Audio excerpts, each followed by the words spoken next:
तुला माहिती आहे का? तुझ्या आयुष्यातला सर्वात धोकादायक शब्द कोणता आहे? तो अपयश नाही, तो गरिबी नाही, तो नशीब नाही, तो फक्त एक शब्द आहे, उद्यापासून. हा शब्द कधीच तुला घाबरत नाही. तो ओरडतही नाही. तो तुला दुखवत पण नाही. पण तो शांतपणे तुझ्या प्रत्येक स्वप्नांचा गळा घोटत राहतो. सर्वात वाईट गोष्ट म्हणजे हा शब्द प्रत्येकाच्या आयुष्यात असतो. माझ्या, तुझ्या आणि कदाचित या गोष्टीतल्या आदित्यच्या आयुष्यातही. ही गोष्ट आहे आदित्यची. 23 वर्षांचा मध्यमवर्गीय कुटुंबातील एक मुलगा. बाबा एका छोट्या कंपनीत काम करतात. आई गृहिणी. घर श्रीमंत नव्हतं, पण स्वप्न खूप श्रीमंत होती. बाबांचं एक स्वप्न, माझा मुलगा मोठा माणूस व्हावा. आई रोज देवाला एक प्रार्थना करायची, माझ्या मुलाचं आयुष्य चांगलं होऊ दे. आणि आदित्यही, त्यालाही मोठं व्हायचं होतं. चांगलं जॉब, स्वतःचं घर, आईबापांसाठी सुखाचं आयुष्य, सगळं ठरलेलं होतं. फक्त सुरुवात बाकी होती. सकाळचे 6 वाजले. अलाराम वाजतो. आदित्यचा हात पुढे जातो. अलाराम बंद. दुसरा हात सरळ फोनकडे.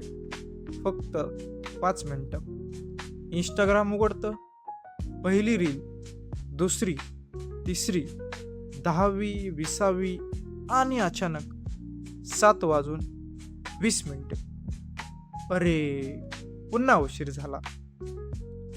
घाईघाईत तयार होणे, नाश्ता अर्धवट. आई म्हणते, बाळा नीट जेव. तो म्हणतो, येतो आई, उशीर होतोय. पण खरं सांगायचं तर त्याला कॉलेजला उशीर नव्हता. तो स्वतःच्या स्वप्नांना उशीर करत होता. प्रोफेसर शिकवत होते. आदित्यने नोटबुक उघडलं. मोठ्या अक्षरात लिहिलं, आजपासून रोज 3 तास अभ्यास. तो स्वतःवर हसला. यावेळी खरं करणार.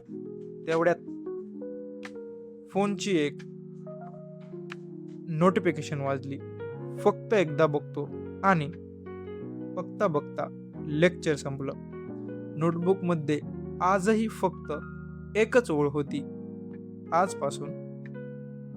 घरी आल्यावर तो म्हणाला, आज संध्याकाळी नक्की अभ्यास करणार.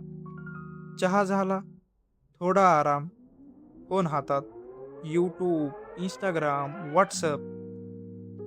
अजून 5 मिनिटे, 5 मिनिटे, 50 मिनिटे, असे करत करत 1 तास झाला.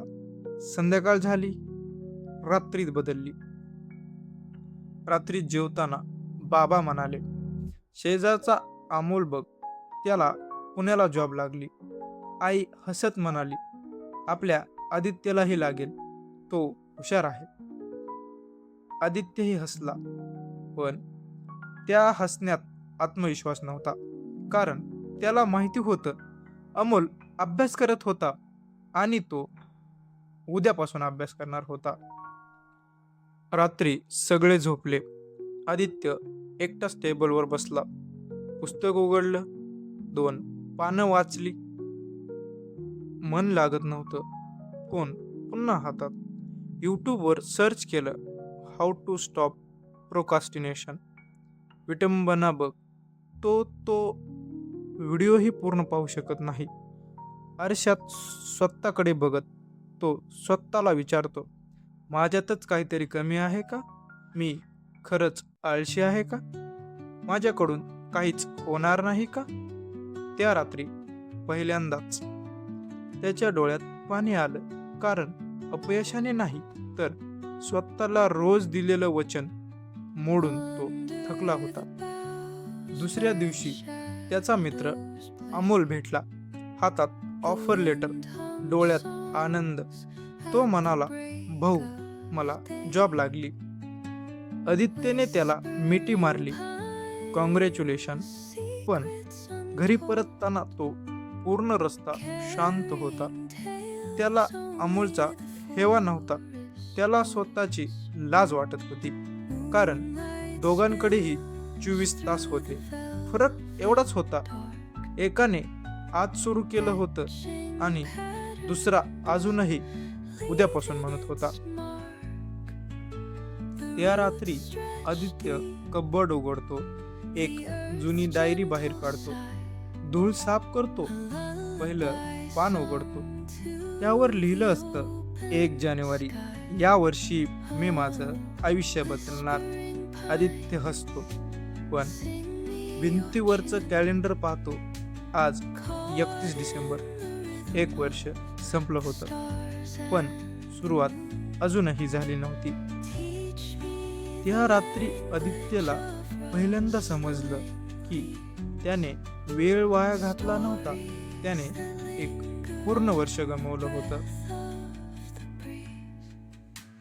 कधी कधी आयुष्य बदलण्यासाठी मोठे धक्का लागत नाही, एक शांत रात्र आणि स्वतःशी झालेला एक प्रामाणिक संवाद पुरेसा असतो.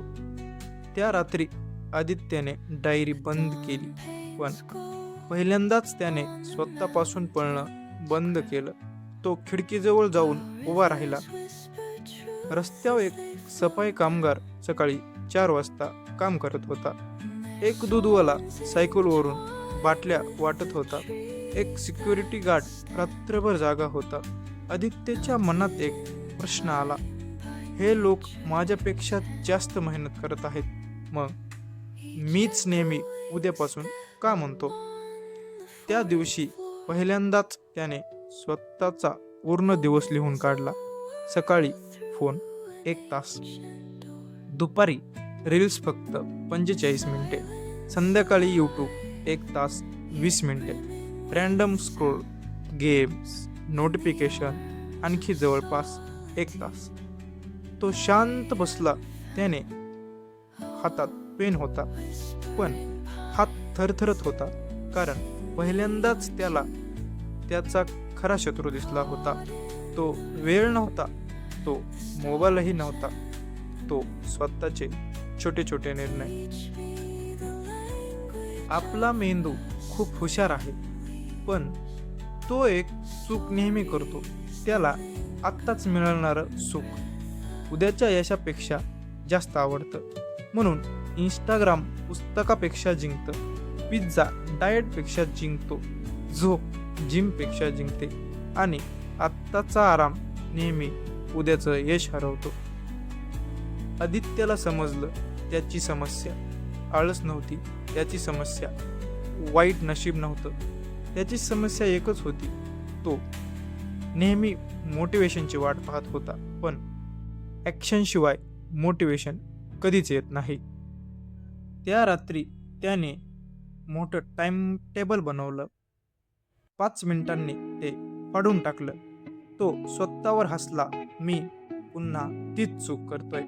यावेळी त्याने फक्त एक नियम लिहिला, फक्त 2 मिनिटं, फक्त 2 मिनिटं पुस्तक, फक्त 2 मिनिटे कोडिंग, फक्त 2 मिनिटे एक्सरसाइज, बस तेवढंच. पहिला दिवस 2 मिनिटे, दुसरा दिवस 5 मिनिटे, तिसरा दिवस 10 मिनिटे, एका आठवड्यानंतर 20 मिनिटे, एका महिन्यानंतर 1 तास. त्याला समजलं, सुरुवात करणं हेच सर्वात कठीण असतं. एकदा सुरुवात झाली की पुढचा रस्ता स्वतः तयार होतो. दिवस गेले, महिने गेले. एक दिवस आई खोलीत आली. टेबलवर पुस्तक उघडलेली होती, फोन बाजूला पडला होता. आदित्य अभ्यास करत होता. आई काहीच बोलली नाही, फक्त त्याच्या डोळ्यावरून हात फिरवला आणि हसली. तो हसू कोणत्याही आवडपेक्षा मोठं होतं.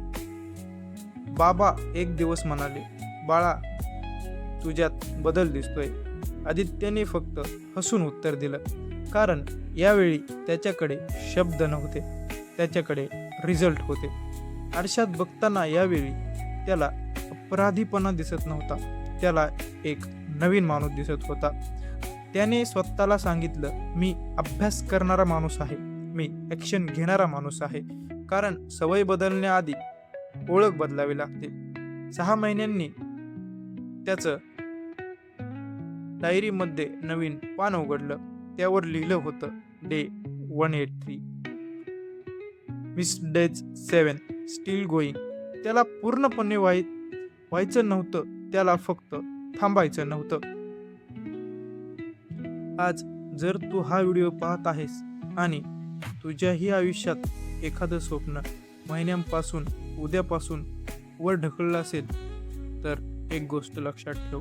तुझं आयुष्य एका मोठ्या निर्णयाने बदलणार नाही. ते बदलेल आज घेतलेल्या एका छोट्या ॲक्शनने. उद्या कधीच येत नाही. जेव्हा उद्या येतो तेव्हा त्याचं नाव आज झालेलं असतं. म्हणून वेळेची वाट पाहू नकोस. योग्य वेळ आताच आहे. आज हा व्हिडिओ बंद करण्याआधी फक्त 2 मिनिटे त्या कामाला दे जे तू महिन्यापासून पुढे ढकलतोयस. कदाचित हे 2 मिनिटे तुझ्या आयुष्याची दिशा बदलतील. उद्यापासून नाही, आत्ताच. स्वागत आहे धड्यामध्ये. आणि अशाच इंटरेस्टिंग गोष्टी पाहण्यासाठी धडा ह्या चॅनलला आता सबस्क्राईब करा. धन्यवाद मित्रांनो.